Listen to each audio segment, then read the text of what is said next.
warahmatullahi wabarakatuh semua. Okey, terima kasih sebab menghadirkan diri untuk subjek sains malam ni. So tanpa melengahkan masa, kita minta Aiman untuk bacakan doa, ya. Mulakan dulu dengan Ummul Kitab, ya. Okey, Aiman. Okey. Nah, silakan. Bismillahirrahmanirrahim. Allahumma taf alaina hikmataka wa yashir alaina min khazaini rahmatika ya arhamar rahimin. Rabbi shrah li sadri wa yassir li amri wahlul 'uqdatam min lisani yafqahu qawli. Allahumma zidna ilma warzuqna fahma bi rahmatika ya arhamar rahimin. Allahumma nawwirna bi nuril ilmik wa ab'ilna nisyan bi rahmatika ya arhamar rahimin. Allahumma rzuqna fahman nabiyyin wa hifzal mursalin برحمتك يا أرحم الراحمين والحمد لله رب العالمين.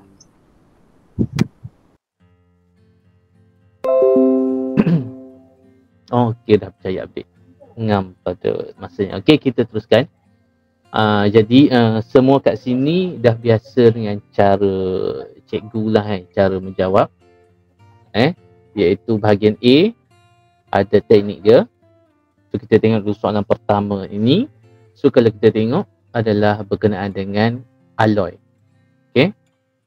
So kita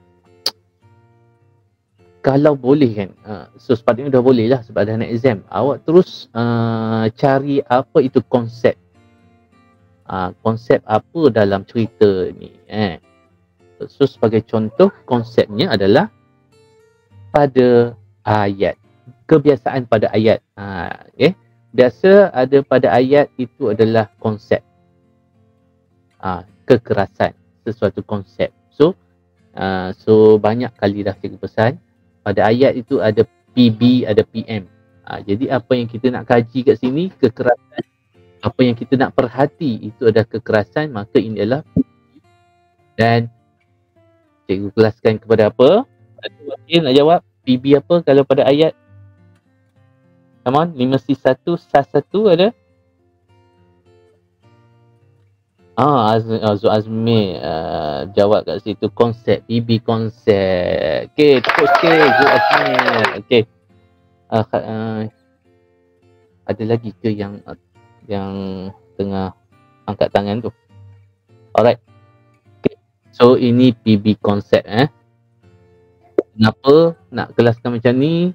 Supaya senang awak nak jawab pemerhatian, definisi secara operasi dan inference dan sebagainya lah. Okey, dan kat sini kita ada juga alloy, logam tulen. Jadi apakah itu alloy dan logam tulen ini? Apa? Tak ada yang sudi buka mic. Bagi meriah sikit. Tak ada. Alloy, logam tulen. Faktor ini berbeza-beza. So, itu adalah tak ada juga. Aiman? Alloy, logam tulen. Kau boleh ubah apa? PM, cikgu. PM. Bagus. Senyap je. Okay. So, kat situ, kita dah jumpa dua pemboleh ubah yang sangat penting nak jawab bahagian A lah. Kalau ada PM, PB dah boleh jawab hipotesis. Okay. So pentingnya kelaskan PB konsep, PB nampak. Jadi apa yang kita nampak kat sini? Kita tengok selepas ini. Kita tengok lagi ceritanya kat sini. Pemberat 1 kg dijatuhkan ke atas bola keluli yang diletakkan di atas bongkah loyang. Lagi sekali kita jumpa dua benda yang kita ubah-ubah. Bongkah loyang, bongkah kuprum. Jadi ini juga kita boleh gunakan sebagai PM. So alloy itu digunakan dengan bongkah loyang, logam tulen digunakan bongkah kuprum. So dua-dua boleh guna sebagai PM dalam soalan ini. Dan kat sini pun ada ketinggian 50 cm ditetapkan. So faktor apa? Faktor apa? Pemboleh dimalarkan PD. So nampak soalan ni dah jumpa ketiga-tiga pemboleh ubah. Ada tak ditanya kat situ? Ada tak ditanya? Bergerak balas PB. Okay. So dah ada. definisi secara operasi. Alright. So hanya ada satu saja pembuluh ubah. Okey, so pada soal gambar rajah,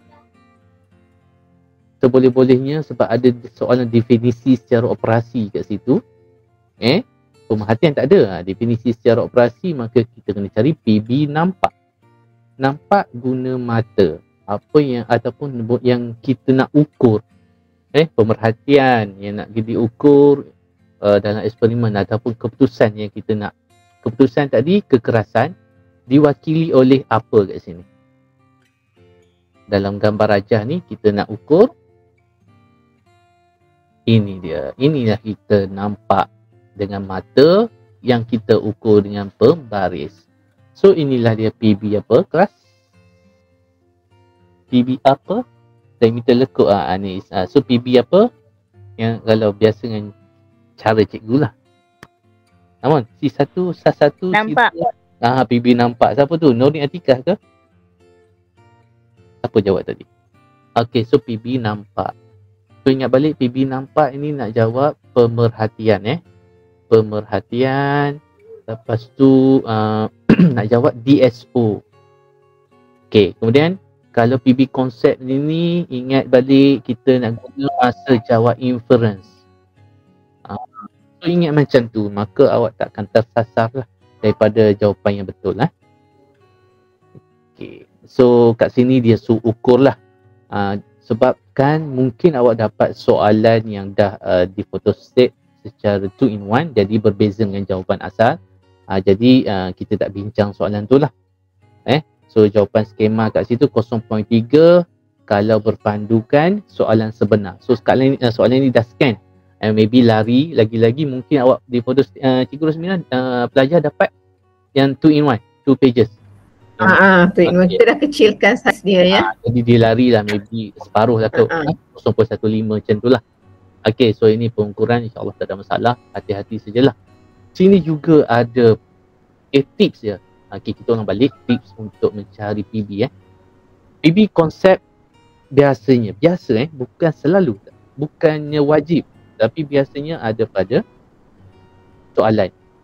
PB nampak ada pada gambar rajah atau pada jadual. So soalan ini memang sangat membantulah. Kalau tak dapat sekurang-kurangnya 4 markah tu sangat rugilah. So ini bila pada gambar rajah, bukan gambar rajah, jadual. Ini adalah PB, lebih spesifik, kita nak mudahkan menjawab kita sekejap lagi. PB nampak. Nampak ada dua tadi membantu kita. PB nampak, ukuran diameter lekuk ni. Atau sini pun dah bantu sangatlah. Diameter lekuk itu adalah PB nampak. Okay, so ini adalah PM, yang mana kita boleh gunakan jenis bongkah ataupun alloy dan logam tulen, ataupun bongkah kuprum dan bongkah loyang. Cuma soalan tak ditanyalah untuk boleh ubah manipulasi kat sini. So A kita kira setelah 1 markah. Alright. So kat sini B ni dia tak tanya dah inference. Dia terus tanya kenapa. Ni sebenarnya inference lah. Okay? Mengapa? So dalam soalan ni, ini adalah pemerhatian. PB nampak tadi kan? PB nampak kita guna tadi. Pemerhatian. Nampak connection dia. Diameter lekuk. Jadi inference. So sebagaimana cikgu dah ajar sekalian, kalau nak jawab inference, rujuk balik konsep. Konsep apa sekarang? Kekerasan. Okay? Jadi itulah bantuan yang diberi dalam soalan. Konsep nak jawab pada inference. So soalan kali ni dia tak tanya direct. Apakah inference bagi pemerhatian dalam eksperimen ini? Selalunya kita jumpa soalan nyatakan inference untuk pemerhatian eksperimen di atas. Itu dia. Soalan sama, cuma dia pusing. Soalan kepada bentuk lain, tapi membawa maksud yang sama. Jadi kenapa kita sentuh pasal kekerasan? Jadi sebab apa diameter lekuk bongkah loyang berbeza? Cakap berbeza kat sini. Jadi berbeza, kita kena tahu siapa yang lebih kecil. Okey, berdasarkan sini, siapa lebih kecil, loyang ataupun cuprum? Okey, Loyang. yang itu menandakan lebih keras ataupun kurang keras kalau dia lebih kecil. Keras. Keras kan? Maka kat sini awak boleh jawab dua bentuk jawapan. Awak sebut pasal compare antara loyang lebih keras ataupun cuprum kurang keras lah. Jadi salah satu pemerhatiannya, salah satu inference-nya, loyang lebih keras. Sebenarnya sampai sini dah cukup, tapi kalau boleh kita buat ayat comparison. Biar macam tu. Buat jawapan yang terbaik lah. Loyang lebih keras berbanding, sebenarnya kalau kita tak compare pun kita dah tahulah lebih keras tu maksudnya kita compare dengan cuprum lah kan. Okey. Tertinggal bongkar. Tak ada masalah. Nak buat bongkar pun tak apa. Bongkar. Kalau boleh lebih detail lagi bagus berbanding bongkar cuprum. Ataupun sebaliknya. Sebaliknya maksudnya cuprum kurang keras berbanding loyang, ataupun bongkar cuprum kurang keras berbanding bongkar loyang. Ingat bantuan kita tadi, konsep kekerasan.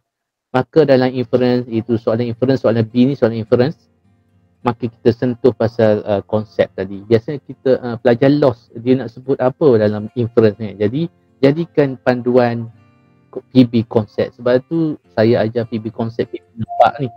Setelah beberapa tahun mengajar sains ni, baru nampak kalau kita kelaskan PB tu lebih mudah belajar. Okey, jadi PB tadi kita dah jumpa tadi. PB kita ada dua jenis. Yang pertama pada ayat kekerasan itu PB, ataupun pada gambar rajah PB nampak iaitu diameter lekuk. Okey. Ada lagi tak? Kedalaman lekuk boleh juga. Kedalaman lekuk pun boleh juga, ataupun diameter. Diameter dekat sini kan. Kedalaman pun boleh diterima. Okey, ada soalan setakat ni? Sampai C. Kalau tak ada kita teruskan. Okey. Ada, kalau boleh nak minta juga jawapan daripada pelajar supaya sama-sama kita betulkan kalau ada salah. Ada? Bacakan dan cikgu akan cuba tuliskan kat sini.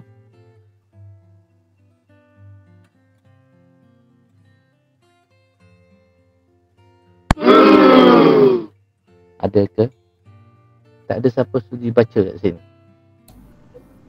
Siapa tu? Kita buka mic tu. Cubalah. Baru meriah sikit. Kalau ada wakil pada sekolah lain, silakan. 5C1, C2, C3 ada tak wakilnya kat sini? Siapa tu angkat tangan tu? Siapa tu? Cikgu Rosmina? Ya, okey dia boleh. Okey, Dia Syahira. Saya nak try. Okey, silakan. Slow baca supaya cikgu dapat. Okey. Logam tulen ialah bahan yang membuat Okey, silakan. Logam tulen ialah bahan yang membuatkan bongkar loyang mempunyai kedalaman lekukan mempunyai kedalaman lengkukan sebanyak 0.3 cm.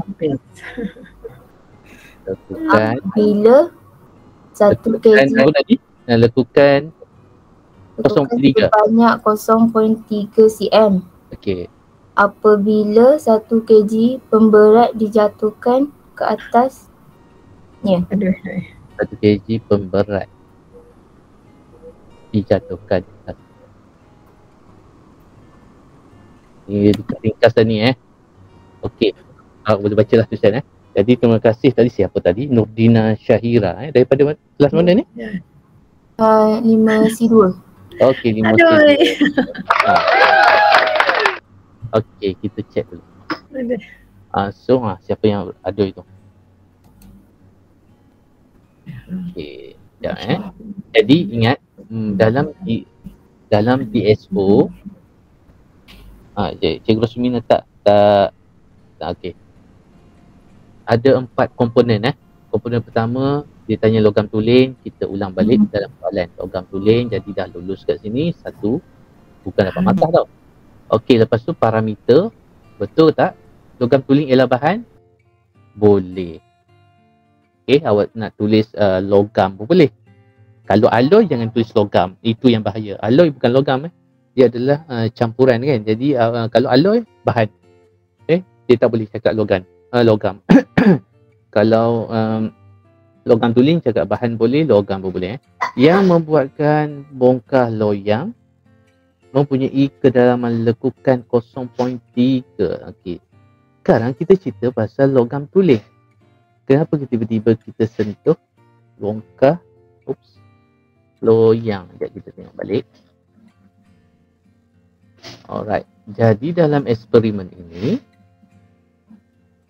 kita ada bongkah loyang. Kuprum, mana satu yang logam tulen? Loyang ke kuprum? Itu kena tahu. Mana satu? Kuprum. Jadi kita bila dia minta yang logam tulen, maka awak kena fokus untuk pemerhatian logam tulen ini. Maka kita kena sentuh pasal pemerhatian untuk kuprum. Kuprum kat sini 0.5. Okey. Jadi cubaan yang bagus tadi, komponen semua dah ada, cuma dia kesilapan kat sini membuatkan bongkah loyang mempunyai kedalaman lekukan 0.3. Jadi kena tukar kat sini pasal kuprum yang dia sebenarnya kita boleh yang membuatkan yang ditunjukkan boleh lagi cantik lah. Cikgu Rosmina yang ditunjukkan betul tak? Yang ditunjukkan. Yang menghasilkan, yang menyebabkan, yang menunjukkan. Okay, jadi kat sini kesilapan yang kena ubah adalah yang membuatkan bongkah kuprum mempunyai kedalaman lekukan. Silap pilih logam tu. Ya, silap pilih bahan. Ataupun kalau logam tulen kedalaman lekukan lebih besar, boleh juga. Jadi awak nak tulis angka boleh, 0.5 boleh, ataupun pemerhatian dia lebih besar. Okey, cubaan yang dah sangat bagus. Kita cuba itulah. Dia ada 4 komponen. Yang pertama soalan, yang kedua parameter, yang ketiga inilah yang PB nampak. Biasanya pelajar pergi buat selain pada kesalahan ni, dia pergi buat yang konsep yang logam tulen ialah bahan yang lebih keras.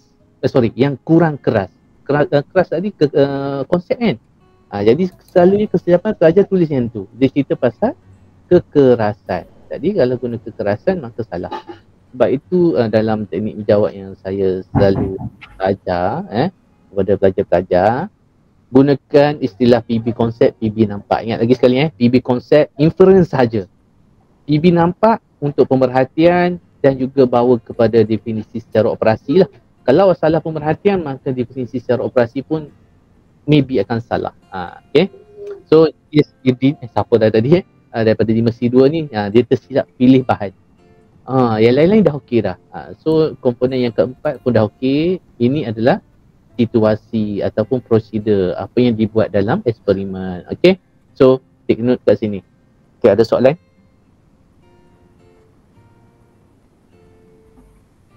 Okay. Tak ada Jelas? Kalau jelas raise hand sikit. Okay. Right. Alhamdulillah. Okay, kita teruskan kepada soalan E.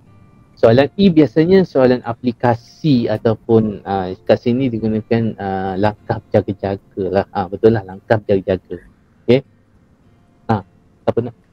Cikgu Rosmina nak tambah? Ada pelajar tanya dalam Dalam chat. Dalam chat tu. Alright, tanya sekejap. Saya buka. Assalamualaikum. Okey, Wajihuddin. Okey. Assalamualaikum cikgu. Untuk soalan B tadi boleh ke cakap alloy lebih keras? Okey, B B.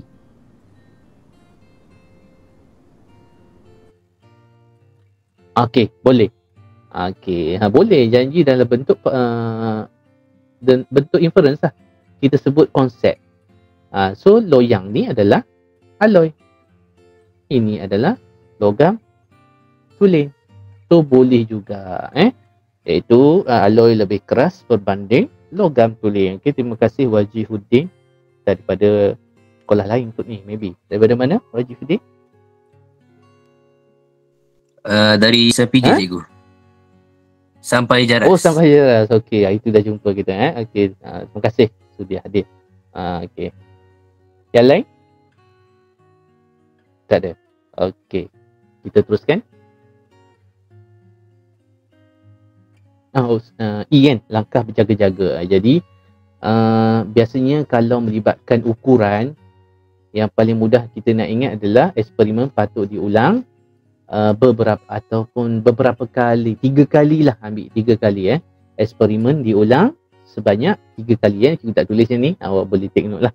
Eksperimen diulang sebanyak 3 kali ataupun lebih daripada sekali ataupun itulah bila dah buat banyak kali kena ada purata lekukan. Tadilah ingat yang pertama tadilah yang mudah, eksperimen diulang beberapa kali. Okey, lepas tu kita ambil purata